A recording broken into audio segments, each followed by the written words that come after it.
Hi David, Phil Beever here from the Wilderness Club. Quick recap on our lesson today.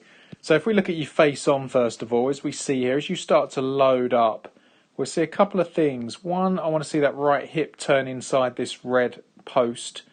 Two, you'll see your head just lifts up. And that's for me where you're not turning behind the ball. That first move is a bit of a stand up. Now I didn't mention that today because that would fix itself if you could turn around this red line, and we can see quite clearly here your legs have shifted that way. Unfortunately, when your legs shift that way, your spine angle will be, you can see the line I've just drawn there, tilted towards the target, which is almost like a reverse pivot. Most guys on telly would be more that angle there, that line I've drawn, so a bit more behind it. And I tried to give you the feeling of that by giving you a golf ball to throw down the range or throw an object down the range, and straight away, you know, your spine was tilted more behind the ball, which is the feeling I would like.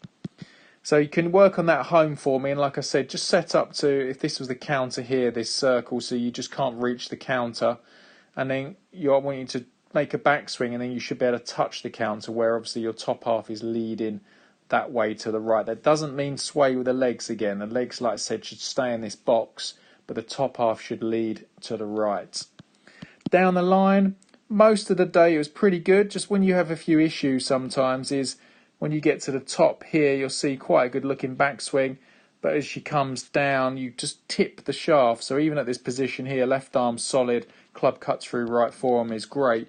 The shaft now just comes out of line and what we call slightly over, or like I said, tipping the shaft. Now the club is attacking the ball from the outside. So once it's in the slot here, you just got to feel as if you're hitting it that way, David.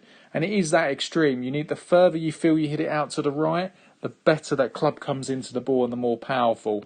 When you try and hit it straight is when the club comes outside the line, and we can see that now. Look at it, it's coming into the ball from the outside and we're in a bit of trouble. So work on really trying to hit it that way. The club face will square itself, and we hit them nice little high draws, and we see some great results. Work on them two moves for me, David, and you'll see some good stuff. Thank you.